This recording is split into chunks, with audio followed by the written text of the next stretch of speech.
पिता, आज फिर हमारी कुछ भी बिक्री नहीं हुई। अपनी दुकान से किसी ने भी सामान नहीं लिया। ये सब उन बड़ी बस्ती यानी कि अमीर कॉलोनी वालों की वजह से हो रहा है। सही कहा जी, अब तो हमें राशन भी आधा मिलने लगा है। वो लोग जानबूझकर ऐसा कर रहे हैं ताकि हम गरीब लोग कभी उनके बराबर न बन पाएं। गांव के सभी लोग गांव में बसी अमीर कॉलोनी के लोगों से और मुखिया से परेशान थे। एक रोज सभी गांव वाले मुखिया के घर के बाहर भीड़ लगाए खड़े थे। तभी मुखिया, अरे बिरजू, देख तो क्यों भीड़ लगाकर खड़े हैं ये लोग। मुखिया साहब, आपके बेटे ने नशे की हालत में एक लड़की को टक्कर मार दी और इसी बारे में उस लड़की के बाप गांव वालों के साथ गुस्से में यहाँ आए हैं। अरे यार, अच्छा, उस लड़की के बाप को अंदर लेकर आ। नोटों की गड्डी एक साथ देखेगा तो उसका सारा गुस्सा अपने आप शांत हो जाएगा। बिरजू बाहर आकर कहता है, तुम सब में बच्ची का पिता कौन है? मैं हूँ उस लड़की का पिता। तुम्हें मुखिया जी ने अंदर बुलाया। मोहन बिरजू के साथ अंदर जाता है। ये लो कुछ पैसे और जाकर अपनी बेटी का इलाज करवा लो। कुछ पैसों का लालच देकर तुम हम गांव वालों को खरीद नहीं सकते। हाँ, जो गलती मेरे बेटे से हुई उसकी भरपाई कर तो रहा हूँ ये पैसे देकर। और क्या चाहिए तुम्हें? कई सालों से हम गरीब लोगों का तुम बड़े लोग शोषण करते आ रहे हो। हम ये शोषण अब और नहीं चाहते। हमें इससे छुटकारा चाहिए। अरे बस इतनी सी बात मैं तुम्हारी ये बात मानने के लिए तैयार हूँ। ठीक है, फिर मैं ये पैसे लेकर चला जाता हूँ, लेकिन ध्यान रहे आगे ये गलती बिल्कुल ना हो।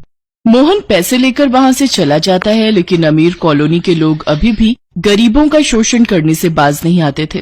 देखो, तुम अपनी बेटी की शादी में अमीर कॉलोनी के लोगों को कुर्सी पर और फकीर गांव के लोगों को जमीन पर बिठाकर खाना खिलाना, समझे? नहीं तो तुम्हारी बेटी की शादी रुकवा दूंगा, समझे? समझ गया मुखिया जी, वैसा ही होगा जैसा आप चाहते हो। मुखिया के आदेश से हरिप्रसाद फकीर गांव के लोगों को जमीन में बिठाकर, जबकि अमीर कॉलोनी के लोगों को कुर्सी टेबल पर बिठाकर दावत देता है। जहां गरीबों की थाली में दाल भात था, तो वहीं अमीर लोगों की थाली में तरह तरह के पकवान थे और ठंडी ठंडी आइसक्रीम, मिठाइयाँ, कोल्ड ड्रिंक जैसी ढेरों चीजें थी, जिसे देखकर अजय की छोटी बेटी रितु जिद करने लगी। बाबा मुझे भी ये आइसक्रीम खानी है। नहीं मेरी बच्ची, हम इतने काबिल नहीं है कि वो आइसक्रीम खा सके। लेकिन रितु आइसक्रीम की जिद छोड़ ही नहीं रही थी। वो लगातार आइसक्रीम के लिए रोए जा रही थी। क्या हुआ? कब से देख रहा हूँ ये बच्ची रोए जा रही है। भला अपने बच्चे को भी कोई इतना रुलाता है क्या? तो क्या करूँ, कब से आइसक्रीम की जिद करके बैठी है। तो इसे कुल्फी ही खिला दो ना, वो भी तो आइसक्रीम ही होती है। कुल्फी? वो क्या भला है? और तुम कौन हो? पहली बार तुम्हें इस गाँव में देखा है। अरे मेरा नाम छप्पन है और मैं शहर में बड़े होटल में शेफ हूँ। मेरा मतलब है बावर्ची हूँ। अच्छा, फिर तो तुम्हें वो कुल्फी यानी कि आइसक्रीम बनानी आती होगी। बिल्कुल आती है, लेकिन उसके लिए अच्छी खासी बर्फ चाहिए होगी, तभी कुल्फी बन पाएगी। लेकिन बर्फ न होने की वजह से कुल्फी नहीं बन पाती और रितु अपनी जिद नहीं छोड़ रही थी। रितु रोते हुए जंगल की तरफ भागती है। अजय और छप्पन भी उसके पीछे भागते हैं। जंगल के बीचों बीच बांस का एक पेड़ होता है जिसमें बहुत सारे फूल लगे हुए होते हैं। रितु उन फूलों को देखकर आकर्षित हो जाती है और उनमें से एक फूल तोड़ लेती है। तभी अजय और छप्पन भी वहाँ आ जाते हैं। फूल तोड़ते ही वहाँ एक बूढ़ी औरत प्रकट हो जाती है। अरे आप कौन है और अचानक कैसे प्रकट हुई? कई साल पहले मैं इस जंगल में आई थी और गलती से मैंने एक साधु जो ध्यान मुद्रा में था उनका ध्यान भंग कर दिया था। तब उन्होंने मुझे श्राप दिया कि मैं इस बांस की लकड़ी में तब तक बंधी रहूंगी जब तक कोई नेक दिल इंसान आकर इस पेड़ पर लगी कली को नहीं तोड़ता। आज तुम्हारी बेटी के कारण देखो मेरी आत्मा इसकी वजह से आजाद हो गई। जाने से पहले मैं इस बच्ची को एक आशीर्वाद देना चाहती हूँ। आज से इस बांस को जब भी ये बच्ची छुएगी तो इसमें ढेर सारी बर्फ जम जाएगी। इतना कहकर उस बूढ़ी औरत की आत्मा वहाँ से गायब हो जाती है। तभी छप्पन अजय से कहता है, अरे वाह यार, तुम्हारी बेटी को मिले इस आशीर्वाद से हम ढेर सारी आइसक्रीम बना सकते हैं। शहर में रहकर मैंने ढेर सारी आइसक्रीम और गोला बनाना सीखा है। अगर इस भरी गर्मी में हम गांव में ये दोनों चीजें बनाकर बेचे तो अच्छा खासा पैसा कमा सकते हैं।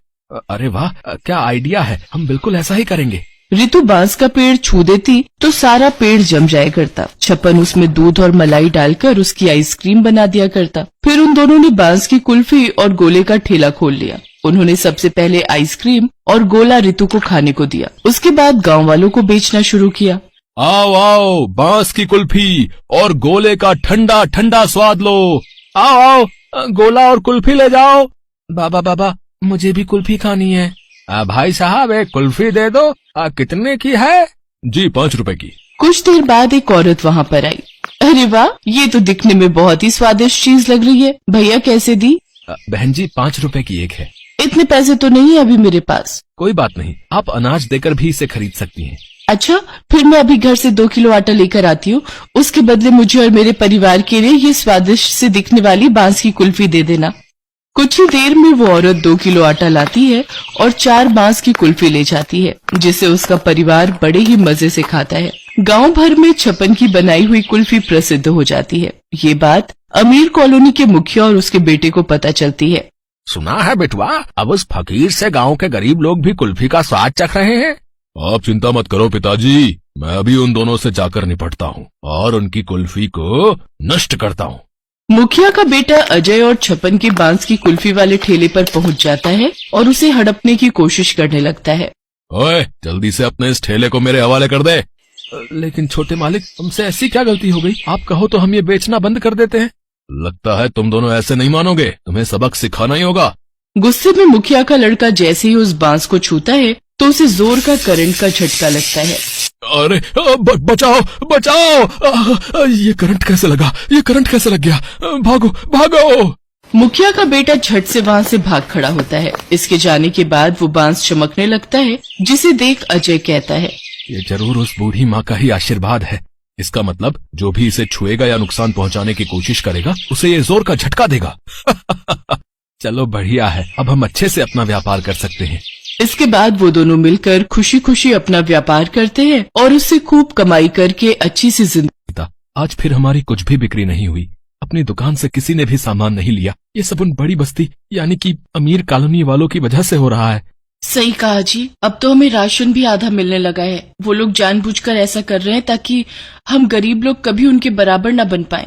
गांव के सभी लोग गांव में बसी अमीर कॉलोनी के लोगों से और मुखिया से परेशान थे। एक रोज सभी गांव वाले मुखिया के घर के बाहर भीड़ लगाए खड़े थे। तभी मुखिया, अरे बिरजू, देख तो क्यों भीड़ लगाकर खड़े हैं ये लोग? मुखिया साहब, आपके बेटे ने नशे की हालत में एक लड़की को टक्कर मार दी और इसी बारे में उस लड़की के बाप गांव वालों के साथ गुस्से में यहाँ आए हैं। अरे यार, अच्छा उस